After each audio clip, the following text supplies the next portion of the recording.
I was settling the bill for a dessert tart at the corner market when the clerk, a sturdy gentleman in his late 60s, suddenly grasped my wrist. The fierce look in his eyes unsettled me. He leaned in close to share a secret. His words struck me with the force of an unexpected wave.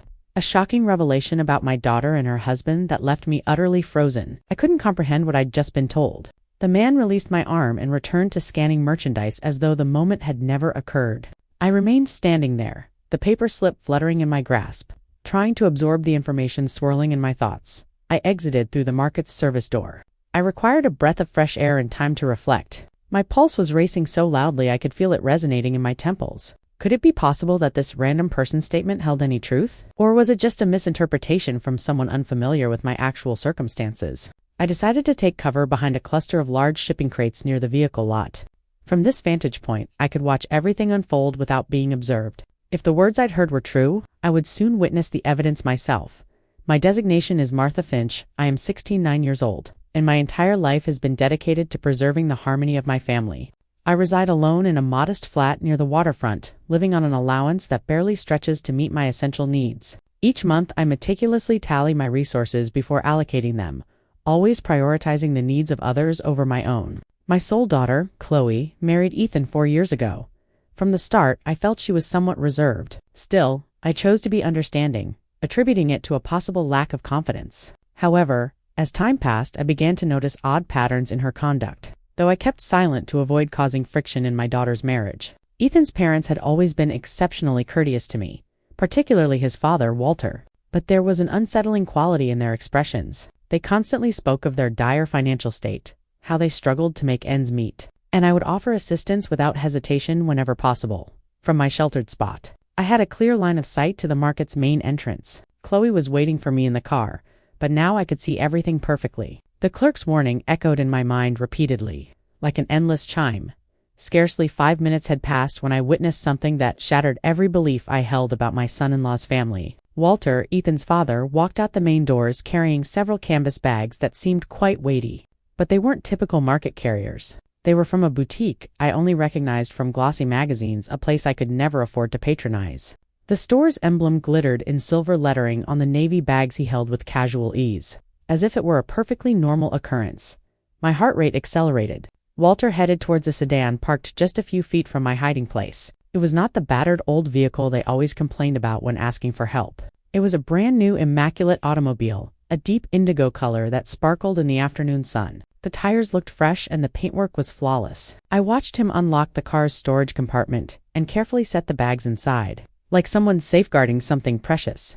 Then he took out his mobile and started conversing with someone. Though I couldn't make out the discussion, his posture was relaxed, like a person unburdened by pressing financial worries in that instant. I recalled all the instances Ethan had called Chloe for assistance. It was always the same plea.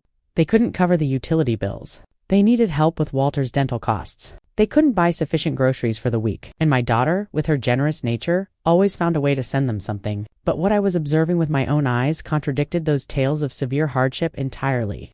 The expensive carriers, the new vehicle, Walter's calm demeanor, everything seemed to completely oppose the account they had been providing us for many months. A cold wave began to creep over me, like the feeling you get when you realize something terrible is imminent. The clerk's words were starting to resonate, though I still resisted accepting them entirely. Could it be that my son-in-law's family had been deceiving us this whole time? Walter concluded his call and started walking back towards the market entrance. He appeared to be searching for something or someone. His eyes scanned the vehicle lot meticulously, as if ensuring no one had seen him. That careful behavior struck me as highly suspicious. I decided to stay concealed a little longer. My intuition told me there was more to uncover, and after what I had witnessed, I couldn't simply overlook the situation. I needed absolute certainty before I spoke to Chloe about this, as I remained hidden. I began to retrace how I had arrived at this predicament. That morning I had woken up with a blend of anticipation and tension. It had been months since I had visited Ethan's family, and I wanted to make a good impression by bringing a special sweet item to share. I went to my small kitchenette and opened the tin where I kept my reserves. Counting those coins had become a distressing but necessary routine. I sorted the creased banknotes and currency I had been saving for weeks, foregoing small indulgences like a cup of tea at the local shop or a paper from the kiosk. I had precisely $50.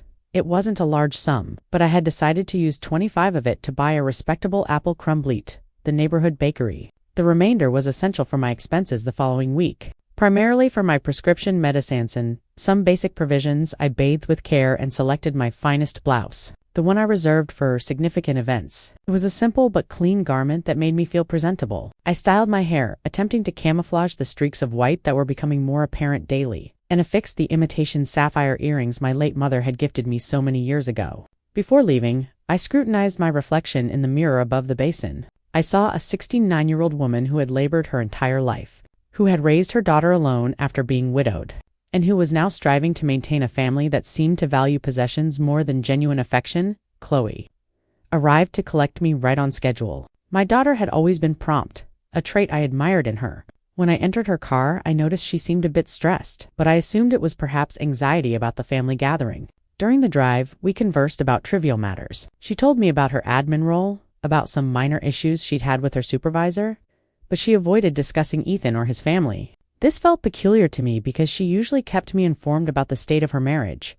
When we reached the district where Ethan's family lived, I requested her to stop at the corner market. I wanted to purchase a fresh dessert tart to accompany the afternoon meal. Chloe offered to come in with me, but I explained I preferred to go solo, that I wouldn't be long.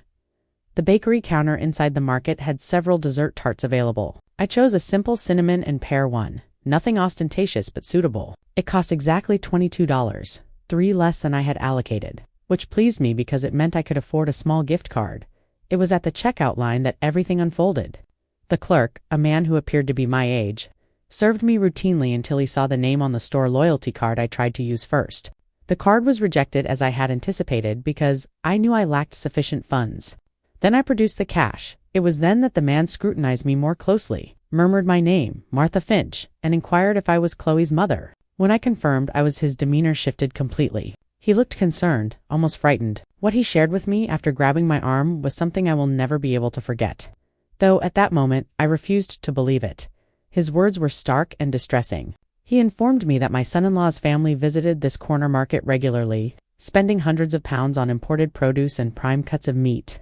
While he knew they were constantly soliciting money for my daughter, he explained that he was aware of their situation because Walter had mentioned several times, with a certain boastfulness, how my daughter supported them financially each month. The clerk told me he had seen Walter buy bottles of artisanal beer that cost more than I spent on food for an entire week. He also mentioned that Ethan frequently purchased high-end grooming products and designer apparel there, always paying with paper money. He stated that it seemed unjust that a family indulging in such luxuries was exploiting the generosity of a hardworking daughter and her elderly mother. The man explained he decided to speak to me because he had witnessed me carefully counting my coins to pay for a simple dessert tart while they spent lavishly on luxury items. He told me his own sister had gone through a similar ordeal and that he regretted not intervening sooner. After hearing this, I left the corner market completely disoriented. My mind refused to fully process the information.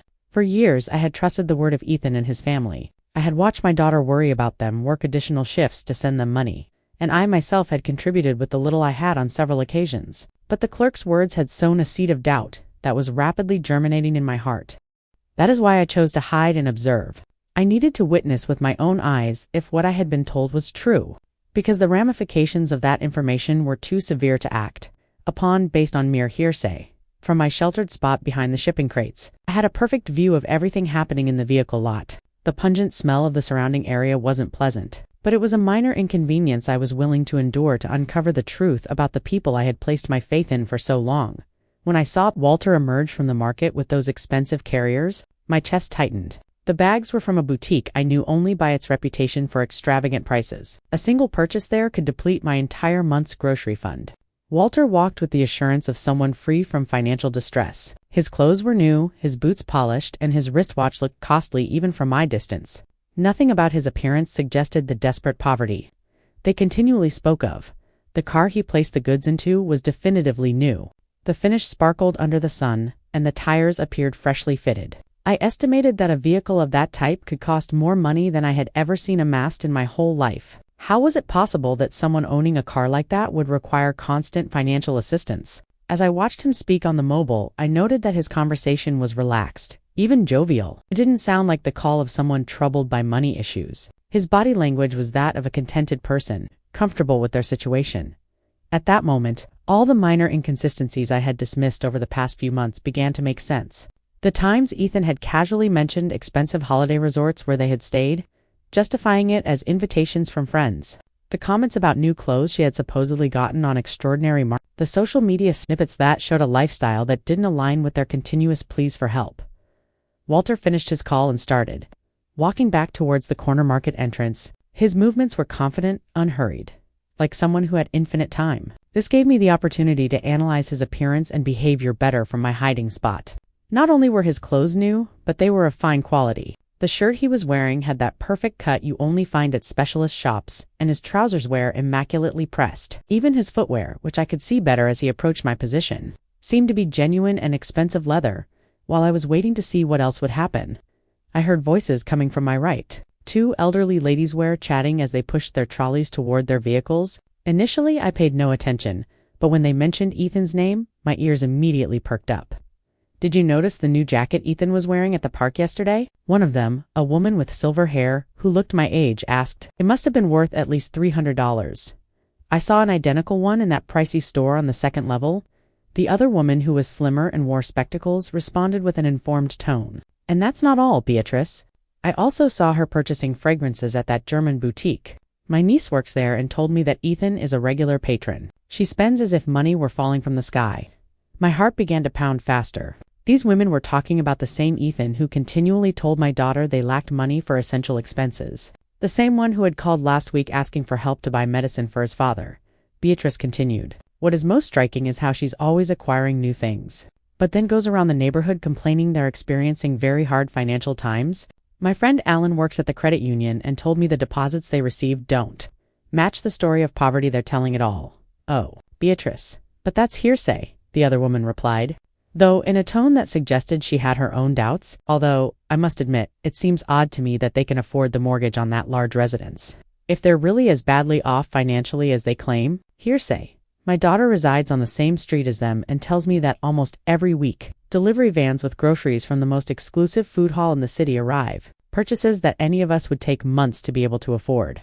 The two women continued walking away as they talked, but I managed to catch a few more fragments of their conversation. They mentioned something about gatherings Ethan's family had recently organized. Gatherings with plentiful high-quality appetizers, imported wines, and expensive decorations. Every word I heard was like a sharp sting to my heart.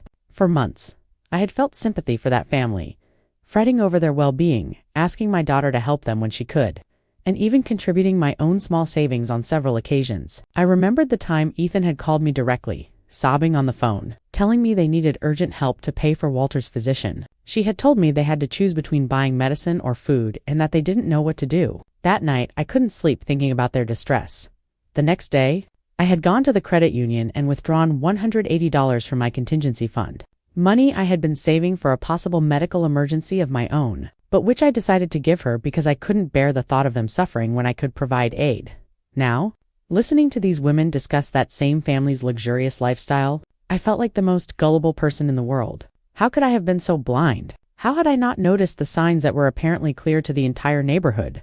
Walter emerged from the market again, this time with a smaller carrier. He headed back to his sedan, but this time he stopped to speak to a man who was polishing a car nearby. I couldn't hear the exchange, but they both seemed relaxed and pleasant. The man Walter was talking to wore overalls, but you could tell he respected Walter. His body language suggested that Walter was someone of a certain prominence in the neighborhood, someone who commanded respect, possibly because of his financial status. After a few minutes, I saw Walter hand the man something. From my distance, it looked like money. Several banknotes that he passed over without apparent effort. If they were truly experiencing financial difficulties, as they claimed, how could he afford to tip strangers so easily? At that moment, my mobile phone vibrated. It was a text message from Chloe asking me what was taking so long at the market. I had completely forgotten about her, still waiting for me in the car, likely worried about my delay. I quickly replied that I was on my way out, that I had been in a very long queue. A falsehood. Lying to my own daughter hurt, but I needed more time to process everything I had seen and heard. I couldn't return to her car and immediately voice my suspicions without more concrete proof. As I was composing the message, Walter said goodbye to the man and got into his sedan. The engine started with a smooth, powerful sound, confirming that it was a quality and likely recent model vehicle. I watched him leave the vehicle lot with a tranquility that completely contrasted with the image of financial desperation his family had been projecting. I decided to leave, my hiding place and walked towards where Chloe was. I needed to behave normally, at least for the moment.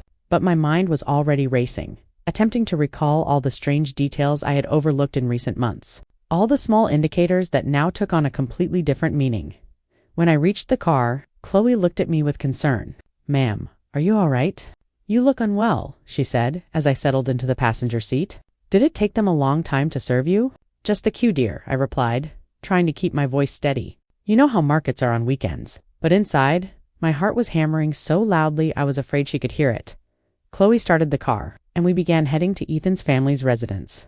During the journey, I attempted to maintain a regular conversation, but my mind was still processing everything I had seen and heard at the market. Every traffic light, every bend we passed brought me closer to a meeting I now viewed in a completely altered light. "How has Walter's employment been recently?" I asked my daughter, trying to sound casual. "Last time I spoke to Ethan, she said things were very difficult for him." Chloe sighed as she drove. "Yes, ma'am. Ethan told me his dad had to reduce his hours because the agency he works for is having setbacks. That's why we've been assisting them a bit more these past few months."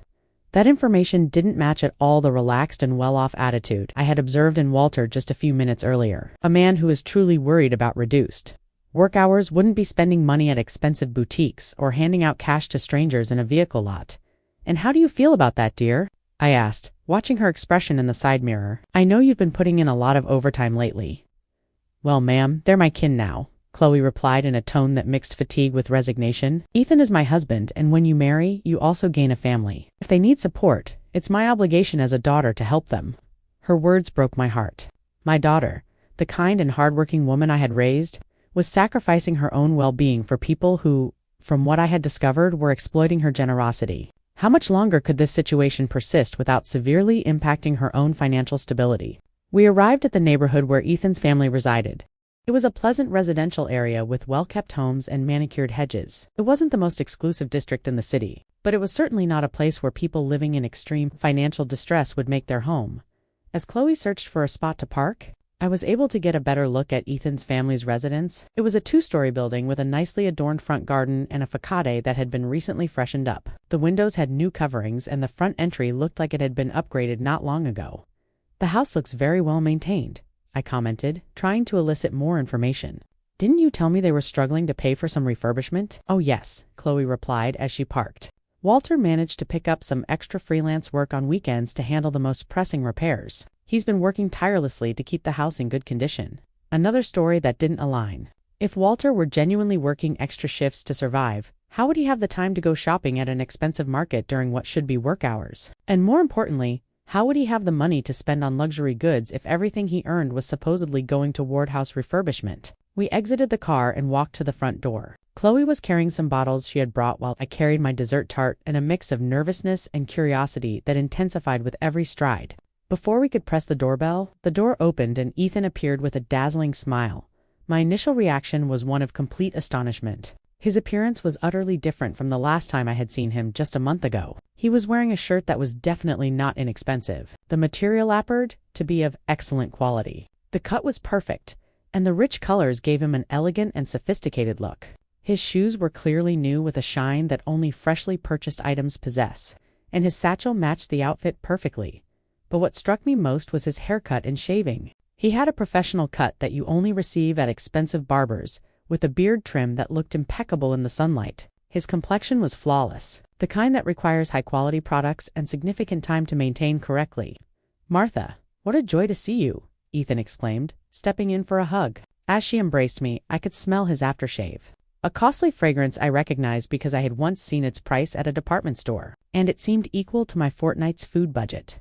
"Hello, Ethan," I managed to say, trying to mask my surprise. "You look wonderful. That shirt is lovely." "This old shirt," he replied with a laugh that seemed a little contrived. "I found it on a massive sale months ago. You know how it is. When you find great bargains, you have to seize them." That explanation sounded exactly like the one the woman at the market had mentioned. There was always a justification for every expensive item. Incredible bargains, presents from acquaintances, second-hand acquisitions that looked brand new. How many extraordinary coincidences could one family encounter? We entered the house and I immediately noticed other details that didn't fit with the story of financial distress. The sitting room had been recently redecorated. The furniture wasn't the same as I remembered from my last visit. There was a new velvet sofa that looked expensive. a marble coffee table that gleamed flawlessly, and several ornamental pieces that were definitely not cheap.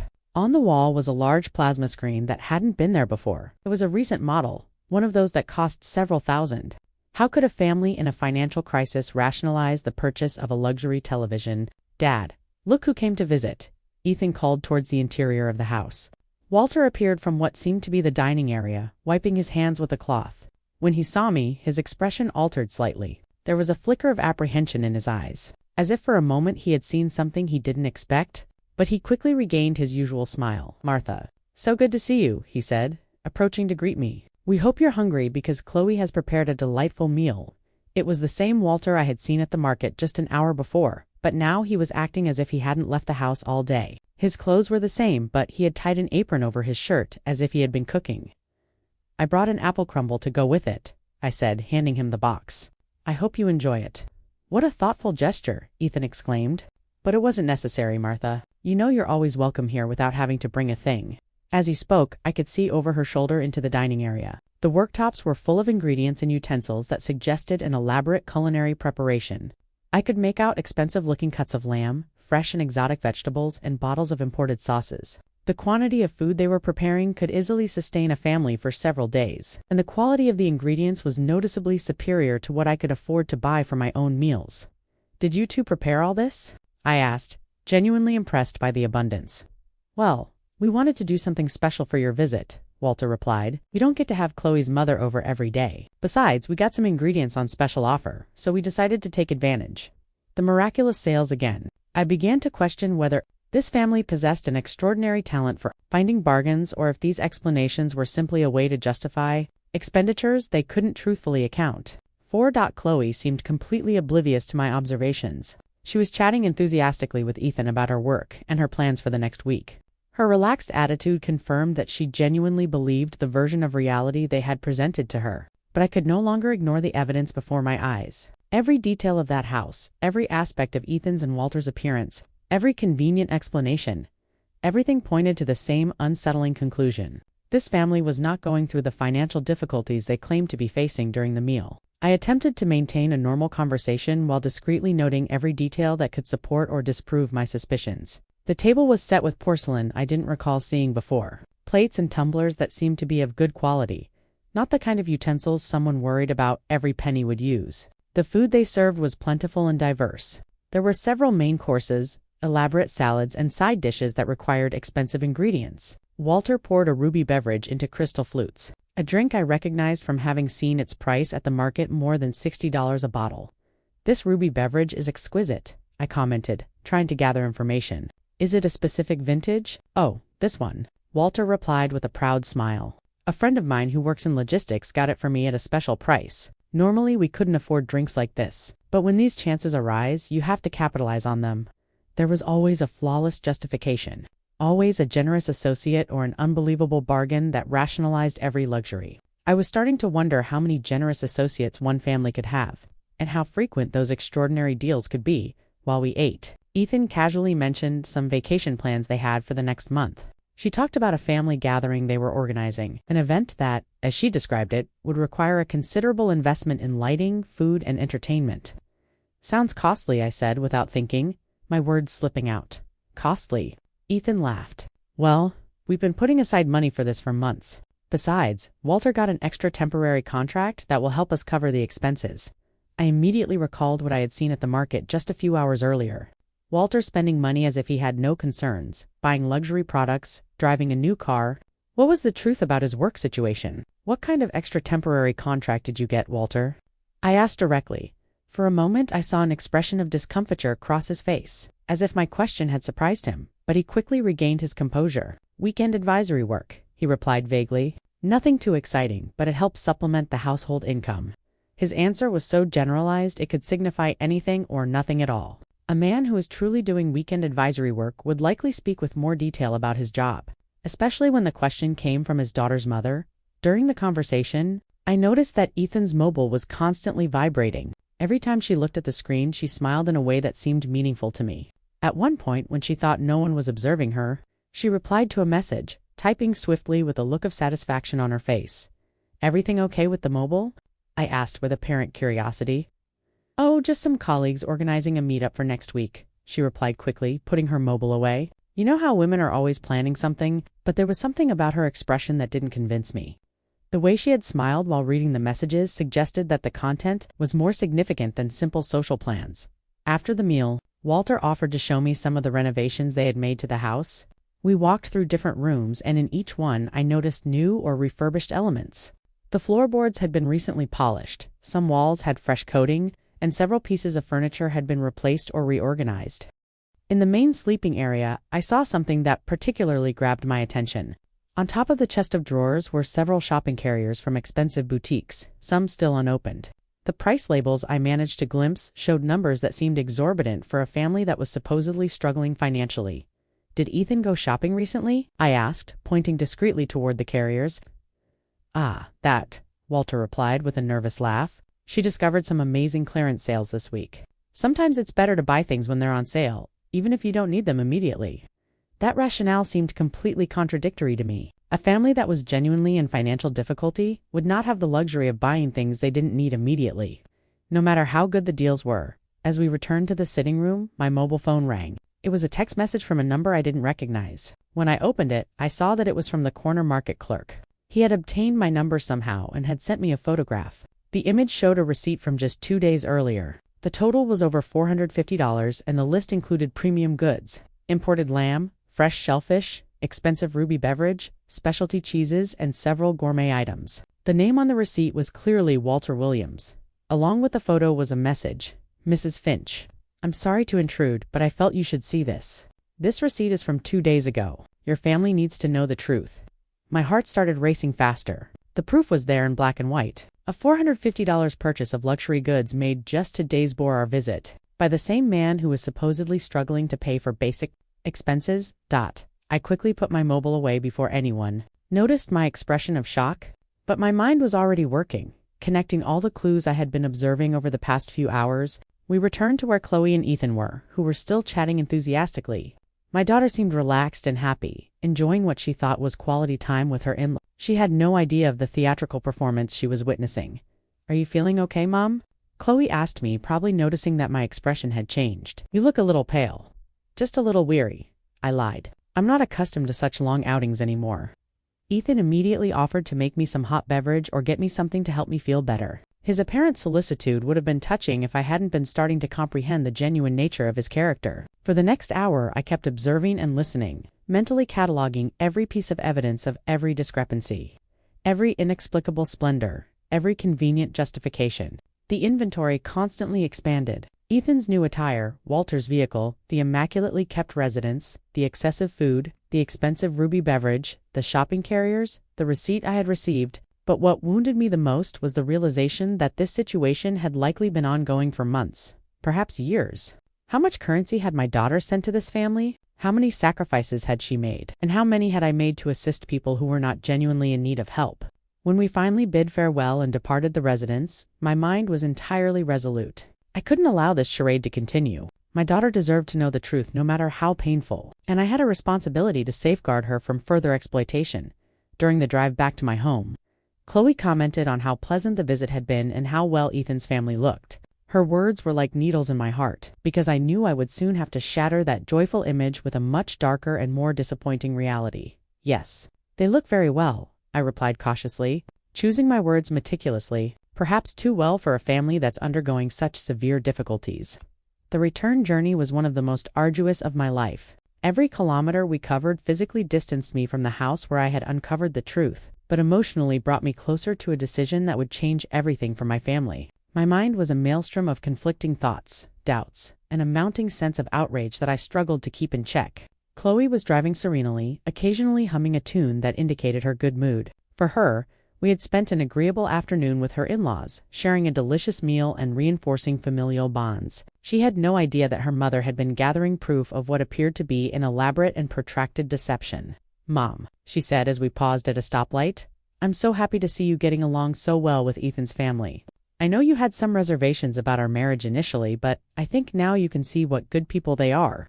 His words tore at my heart. My daughter, my sole daughter, was being manipulated by people who had honed the exploitation of her generosity into an art form. How could I inform her that the people in whom she had placed her trust and her money were likely professional deceivers? Chloe, I began carefully, have you ever noticed anything inconsistent in the stories Ethan tells you about their financial state? My daughter glanced at me briefly before returning her gaze to the traffic. What do you mean, ma'am? Inconsistent? How? Well, I continued, choosing my words with great precision. Today, I noticed they have a lot of new items in the house. The plasma screen, some of the furnishings, Ethan's clothes, all of that costs a considerable sum of money. Chloe sighed, and I could sense that my remark had struck a nerve. Ma'am, I already explained that Walter has been taking on extra temporary contracts. Besides, Ethan is very adept at finding special offers and bargains. Not everything that appears new is necessarily costly. But don't you think it's strange that a family that requires constant assistance for basic needs can afford so many splendors at the same time? I insisted, attempting to keep my tone neutral and non-accusatory. They're not splendors, Mom, Chloe replied with a hint of defensiveness in her voice. They're basic necessities they've been able to meet thanks to a lot of effort and sacrifice. They bought the plasma screen The furniture was a singular chance, and Ethan's clothes are from clearance sales. Each justification my daughter repeated was precisely the same one I had heard from Walter and Ethan during the meal. It was as if they had rehearsed these explanations to perfection, creating a coherent version of reality that could satisfy any uncomfortable query. I decided to try an alternative approach. Dear, have you seen any receipts or documents that substantiate these incredible deals? Or have you accompanied Ethan when she discovers these extraordinary bargains? The question clearly made her uneasy. I could see her hands tighten slightly on the steering wheel. Ma'am, why? All these questions. Ethan is my husband. If he tells me he acquired something on sale, I trust him. Marriage is founded on trust. Her response confirmed what I had begun to suspect. Chloe had never seen direct proof of these supposed deals and extra jobs. She was blindly believing everything they told her because she trusted the people she loved. Of course, dear, I replied softly. Trust is fundamental in marriage, but it's also crucial to protect yourself from people who might exploit that trust. Are you implying that Ethan and his family are misleading me? Chloe asked, now visibly annoyed. Ma'am, that's a very serious allegation. I'm not accusing anyone, I said quickly, realizing I had pressed too hard. I'm merely voicing some concerns I have as a mother who loves you and wants to see you happy and prosperous. The remainder of the drive passed in strained silence. Chloe was clearly processing my conversation, but I could see from her expression that my words had generated more resistance than reflection. It was evident that any critique directed at Ethan and his family would be received as a personal assault. When we reached my flat, Chloe helped me out of the car, but her farewell hug was cooler than usual. Mom, she said, before departing, I hope you can give Ethan's family a fair chance. They're good people who are doing their utmost in difficult circumstances. I'll keep that in mind, dear, I replied, knowing she would interpret my response as a promise to be more understanding, when in reality it was the opposite.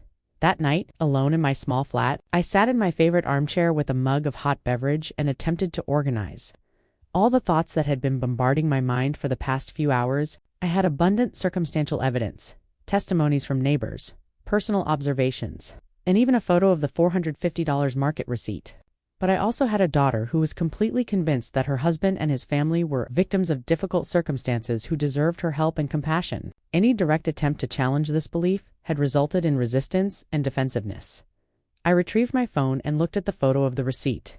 The market clerk had sent me again. The numbers were undeniable. Over $450 in luxury goods purchased just 2 days before our visit. That amount represented more than I spent on food for an entire month. As I looked at that evidence, I remembered all the times Chloe had returned home stressed after working additional shifts to send money to Ethan's family. I recalled the occasions when I myself had contributed with my meager savings. Feeling sorry for their supposed desperate situation, the indignation I had been suppressing all day finally began to surface with intensity. It wasn't just the money that troubled me, though that was significant.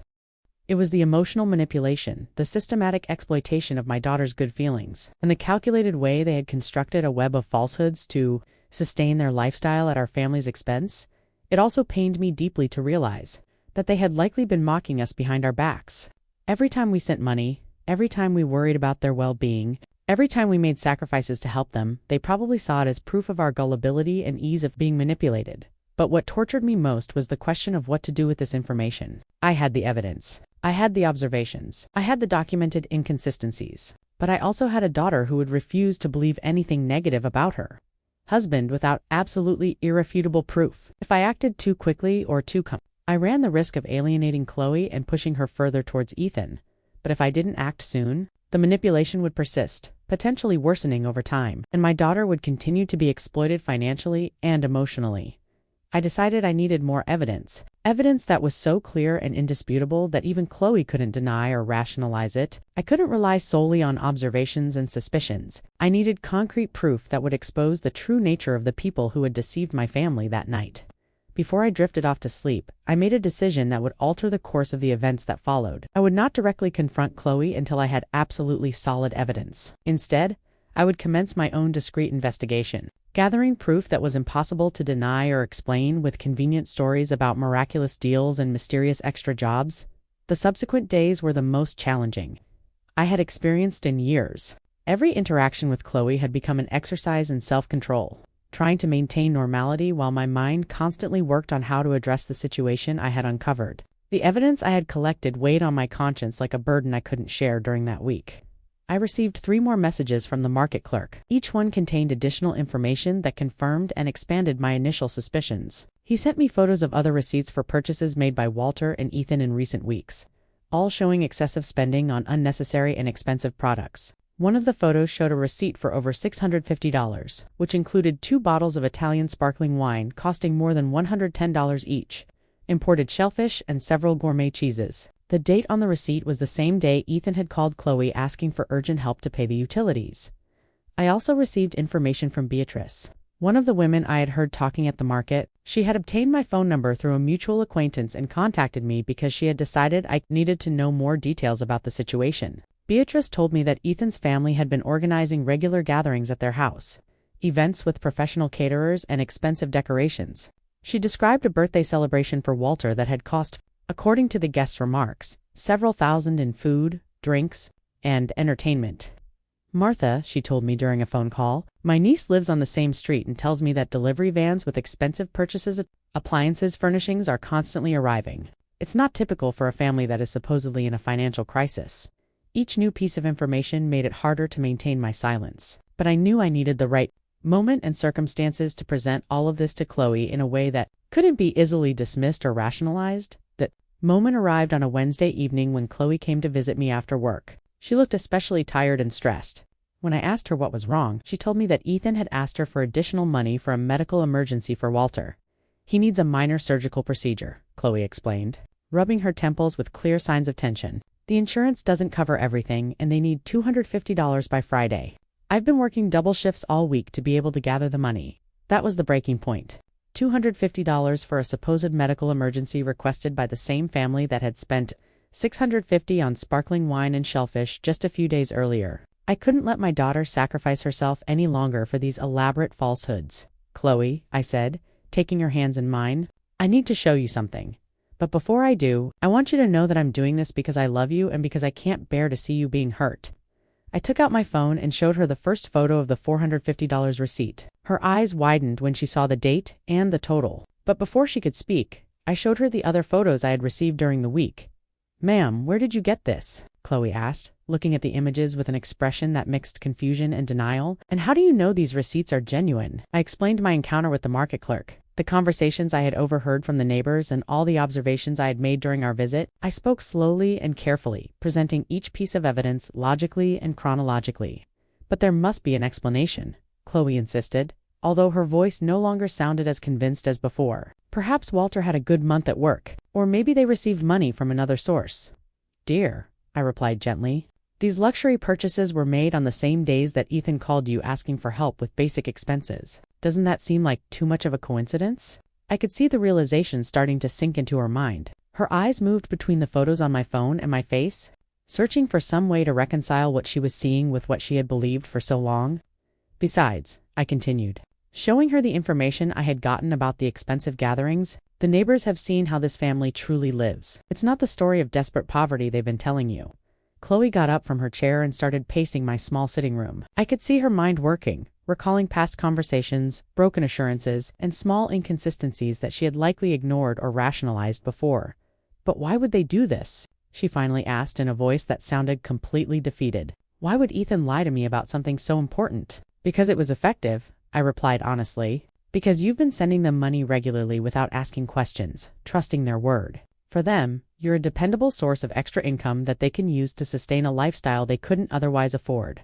Tears began to form in my daughter's eyes. Seeing her pain broke my heart, but I knew it was necessary to free her from this destructive manipulation. "How much money have I given them in total?" she asked, though she seemed fearful of the answer. We had reached the moment of complete truth. "According to what you've told me over the past few months, probably more than $6,000, and that's not counting the help I've given them myself." The number hit her like a physical blow. $6,000 represented months of extra work, personal sacrifices, and missed opportunities for her own future, all given to people who had been systematically deceiving her. "I need to talk to Ethan," she said finally, with a determination I hadn't heard in her voice in a long time. "I need to confront him with this information and hear his explanation." "Are you certain you're prepared for that conversation?" I asked her. "Once you place this information on the table, there will be no turning back. Your relationship will change forever regardless of his answer." Chloe was silent for several minutes, looking at the photos on my phone repeatedly. I could see her processing not only the financial evidence but also the emotional implications of having been deceived by the person she loved. "Mom," she said finally, "thank you for showing me this. I know it must have been difficult for you to decide whether to tell me or not, but you were right. I needed to know the truth." I hugged her tightly, feeling both relief and worry about what would come next. The truth had finally come to light. But now came the most difficult part. Facing the consequences of years of lies and manipulation. "What are you going to do now?" I asked. "I'm going home tonight and I'm going to have a very serious conversation with my husband," Chloe replied with a firmness she hadn't shown in months. "And depending on what he says, I'm going to make some important decisions about our future." Chloe left my flat that night with a determination I hadn't seen in her for months. I stayed awake very late, unable to sleep, wondering how the confrontation between my daughter and her husband would unfold. I knew the next few hours would be crucial for the future of our family. At 2 o'clock in the morning, my phone rang. It was Chloe, and her voice sounded completely different when I answered. There was a mix of pain, anger, and something that sounded like relief. "Ma'am," she said without preamble, "you were right about everything." "Completely." "What happened, dear?" I asked, although from her tone I could already imagine that the confrontation had not gone well for Ethan. When I got home, I decided to verify a few things before I talked to him. I went to our room and searched through his belongings, something I had never done before because I trusted him entirely. What I found left me speechless. Chloe told me that she had found several shopping carriers hidden in the closet, all from expensive boutiques with receipts that showed hundreds of pounds in expenses for attire and accessories. She also found jewelry she had never seen Ethan wear, still with their original price tags. But that wasn't the worst part, ma'am. In his satchel, I discovered a small journal where he had documented all the money he's asked me for over the past 2 years. Every falsehood, every emergency, every fabricated story is recorded there as if it were a business task. My heart sank when I heard this. The situation was even worse than I had imagined. Not only had they been lying about their financial situation, but they had been keeping a detailed ledger of their deceit, as if it were a legitimate enterprise. "And what else was in that small journal?" I asked, although I feared the answer. "Plans to solicit more money," Chloe replied bitterly. She had noted that the next story would be a dental emergency for his father. That would cost $2,000. She also had notes on how to make me feel guilty if I doubted him or asked too many questions. The cold calculation of it all sickened me. They weren't mistakes or misunderstandings. It had been a systematic manipulation designed specifically to exploit my daughter's good feelings. "And when did you confront him with all this?" I asked. "At first he tried to deny everything," Chloe continued. "He claimed the purchases were presents from friends, that the small journal was just to track household expenses, that I was misinterpreting everything. But when I showed him the photos you had of the market receipts, his strategy changed completely." "How did it change?" "He became furious. He yelled at me that I had no right to go through his things, that my family had never truly accepted him, and that it was all your fault for putting ideas in my head. He said, 'You had always been a meddling mother who wanted to destroy our marriage.' Those accusations hurt, but they didn't surprise me. It was typical of professional manipulators to try to reverse the roles and become the victims when confronted with evidence of their lies. But what impacted me most," Chloe continued, "was when he finally admitted the truth. He told me that his family had never been in a financial crisis, that Walter has a stable job that pays well, and that it had all been a strategy to take advantage of my generosity." He used that word specifically, take advantage. Exactly that word, ma'am. He said I was easy to convince and that my family had money that we could afford to share, as if we were responsible for maintaining their luxurious lifestyle. The conversation continued for over an hour. Chloe told me every detail of the confrontation, every lie that had been revealed, every manipulation that had finally been exposed. The picture that emerged was of a family that had turned deception into a way of life. I also called Walter during the argument. Chloe told me I wanted to hear his version of events. At first he tried to stick to the original story, but when I told him I already knew the truth, he also admitted everything. And what did Walter say? He said that they had decided from the beginning that I was a good match for Ethan because I had a stable job and a family that could help them financially. He told me it was never personal, that it was just business, as if that made everything acceptable. The coldness of that admission left me speechless. Not only had they deceived my daughter, but they had seen her from the beginning as a source of income, not as a human being with her own feelings and needs. And what did Ethan say when his father admitted everything? I asked. That was the most revealing part of the whole night, Chloe replied with a bitter laugh. He got mad at him for ruining the plan. He wasn't angry because the lies had hurt our marriage, but because his father had confessed and ruined his ability to continue deceiving me. For the next hour, Chloe told me how she had discovered more details about the extent of the lies. The supposed medical emergencies had never existed. Walter's work problems were completely fabricated. Even the incredible deals that explained all their luxuries had a simpler explanation. They simply bought what they wanted with the money my daughter sent them regularly. What hurts me the most, ma'am, she told me toward the end of our conversation, isn't just the money I lost. It's realizing that for 2 years of marriage, I never truly knew the man I married. Everything was an act designed to keep me giving them money. And what are you going to do now, dear? I asked him, although from her tone, I already suspected what her answer would be. I've already told Ethan that our marriage is over tonight. There's no way to rebuild trust after such a systematic and calculated betrayal. Tomorrow, I'm going to start the separation proceedings. Although I knew it was the right decision, my heart ached for my daughter. No one deserves to discover that the person they love has been so elaborately deceiving them for so long. I also made it very clear that they won't get another cent from our family, Chloe continued. And I told her that if they try to contact you asking for help, you should tell them exactly what I think of their methods. Of course, dear, I assured her. That family will never again receive aid from us. Ma'am, Chloe said before hanging up, thank you for having the courage to show me the truth. I know it must have been difficult for you to decide whether to intervene or not, especially knowing it would probably destroy my marriage. But you saved me from years more of being used and manipulated. After hanging up the phone, I sat in the darkness of my flat, processing everything that had happened. The truth had finally come to light, but it had come at a very high cost for my daughter. Her marriage had ended. Her trust had been betrayed, and she would have to rebuild her life from scratch. But I also knew that in the long run, the truth would have freed her from a situation that would only have worsened over time. Ethan and his family would never have stopped asking for money. They would never have voluntarily confessed their lies, and they probably would have escalated their manipulations until they had completely depleted my daughter's resources. The months that followed that revealing night were a process of healing and rebuilding for our entire family. Chloe temporarily moved into a small apartment near her job, while she processed the separation and reorganized her life. I accompanied her every step of the way, offering her the emotional support she needed to overcome the betrayal she had experienced. The separation process revealed even more details about the magnitude of the deception. Chloe's lawyers discovered that Ethan had been hiding significant assets throughout their marriage. He had a secret account where he deposited some of the money he received from my daughter, and had been buying valuable items that he then hid to maintain the appearance of financial need. Mum, Chloe told me during one of our weekly meals, the lawyer calculated that over our 2 years of marriage, I sent them more than $16,000. $16,000 that I could have used to buy a property, to invest in my future, or to assist you when you needed it. The number deeply impacted me. It represented years of my daughter's honest work, sacrificed for people who had seen her only as a source of easy income.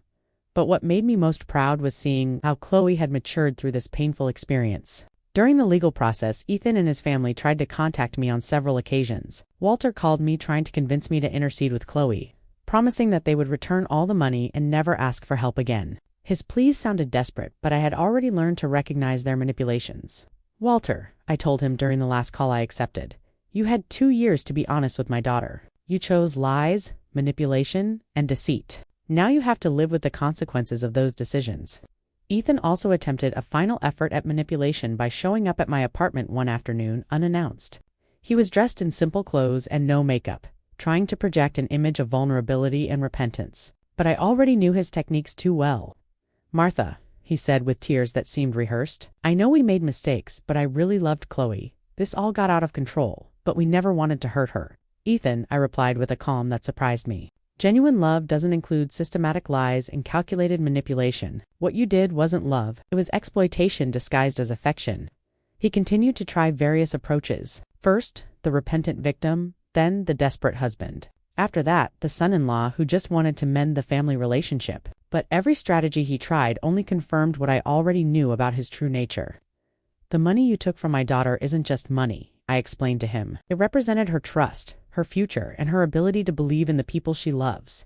That can't be returned with apologies or promises. Finally, after more than an hour of failed manipulation attempts, Ethan showed his true colors. His expression changed completely, and he told me coldly, "I always knew you were the problem in this marriage. Chloe would have been happy if you hadn't interfered." "Perhaps," I replied calmly, "but he would have been happy while being deceived and exploited. I prefer her to be temporarily unhappy, but free, than happy but used." After that confrontation, I never heard from Ethan or his family again. According to Beatrice, they relocated out of the neighborhood a few weeks later, probably to avoid the embarrassment of everyone knowing the truth about their methods. Chloe's recovery process was gradual, but constant. At first, she was angry with herself for having been so trusting. But with time and perspective, she began to understand that her generosity and trust were not weaknesses, but valuable qualities that had been exploited by unscrupulous people.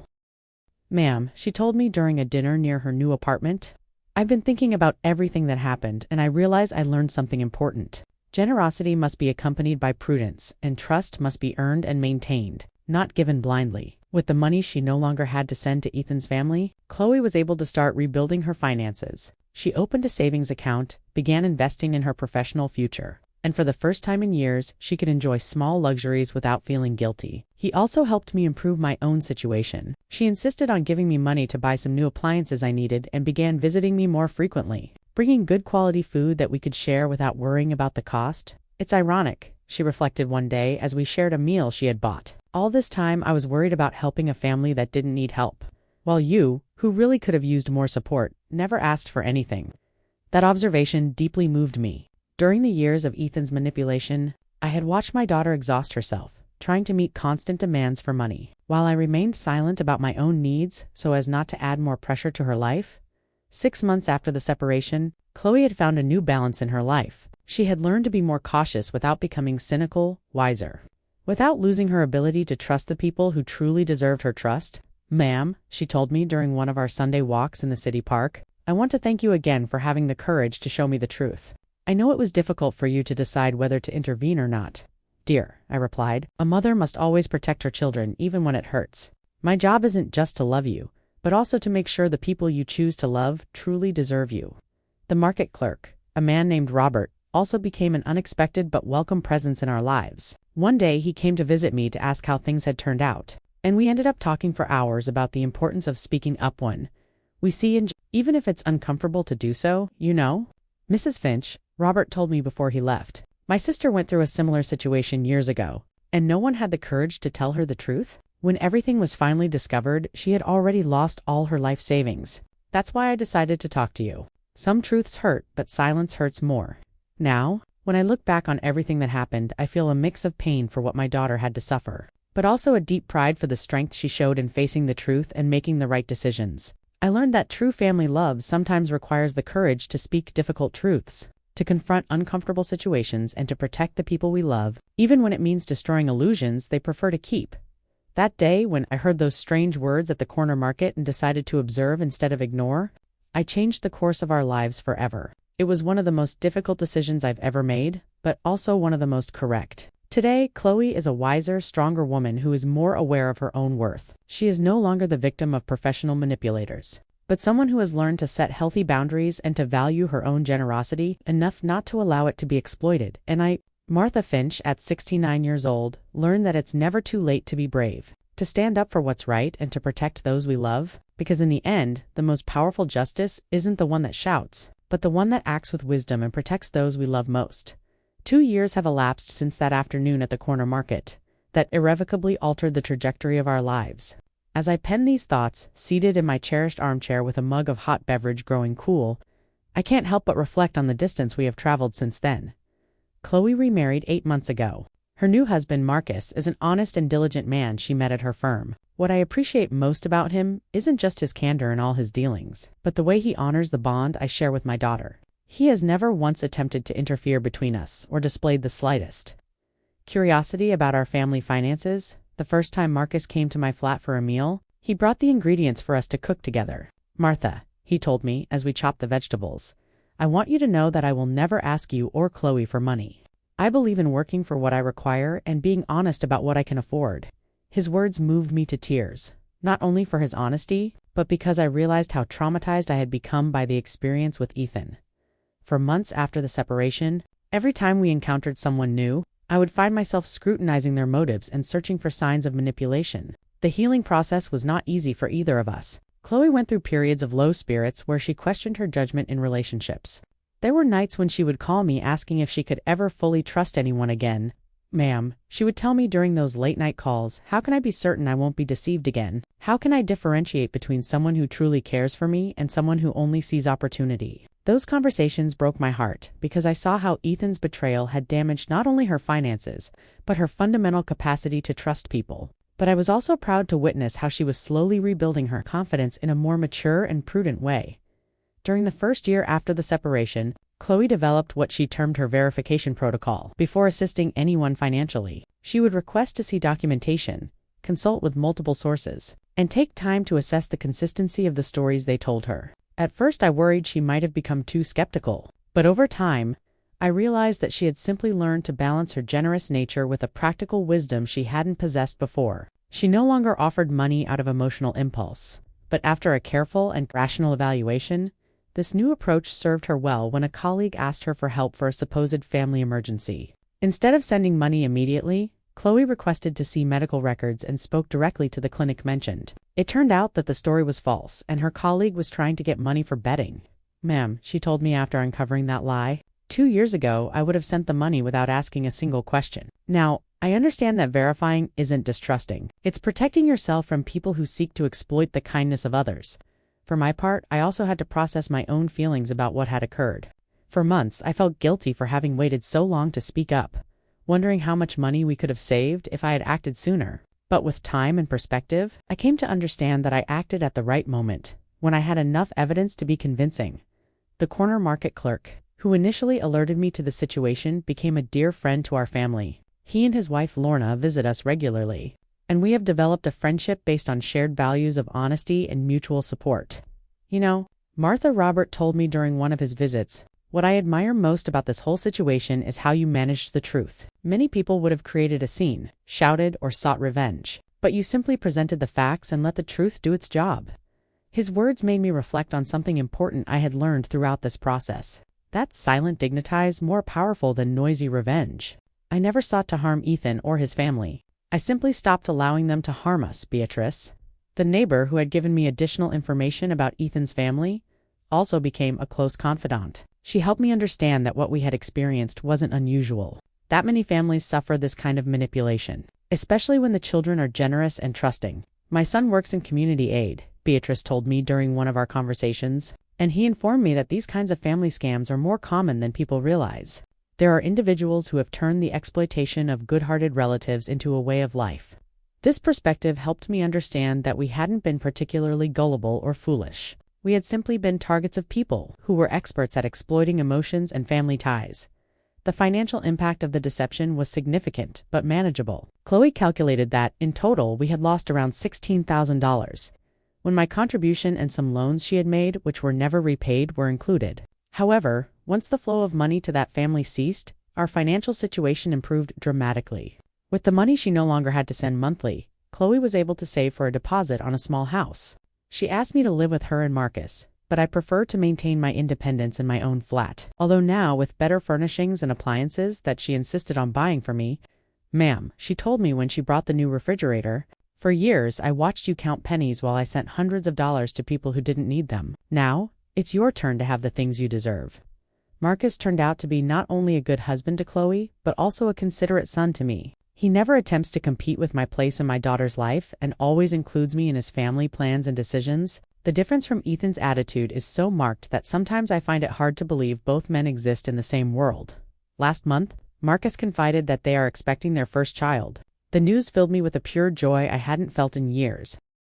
This grandson or granddaughter will grow up in a home where honesty and integrity are fundamental values, very different from the environment of lies and manipulation that would have existed if Chloe had remained with Ethan. I want our child to know you as the grandmother who had the courage to protect our family, Marcus told me while holding my hand. Chloe has told me the whole story and I deeply admire what you did.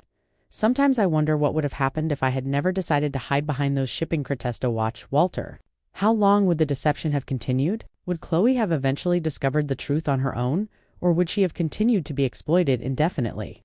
I'll probably never know the answer to those questions. But what I do know is that the courage to face uncomfortable truths is one of the most important responsibilities we have toward the people we love. In these 2 years, I have reflected a lot on the signs I ignored for so long. The small details that didn't align, the overly convenient explanations, the way Ethan always had a perfect story for every situation. Now I understand that my maternal instinct had been trying to alert me for months, but I had silenced those doubts because I didn't want to create conflict. I have learned that maintaining family peace should not come at the cost of allowing the family to be exploited. Sometimes the greatest act of love is to create the necessary conflict to protect the people who matter most. Today, at 69 years old, I feel wiser and stronger than I have in decades. Not only because I helped save my daughter from a destructive situation, but because I proved that it is never too late to be brave, to stand up for what is right, and to protect those we love. The experience taught me that true strength isn't in avoiding problems, but in facing them with dignity when necessary, and that sometimes the most difficult decisions are also the most correct ones, even if their full impact can only be appreciated with the passage of time. As I finish writing these reflections, I can hear Chloe and Marcus laughing in the dining area, preparing the Sunday meal we will share in a few minutes. It is the sound of a genuine family built on solid foundations of honesty and mutual respect. That sound is worth more than all the currency we lost during the years of deception. Because in the end, the most valuable thing we have isn't the money we can give, but the authentic relationships we can build and protect, and no one can ever take that away from us.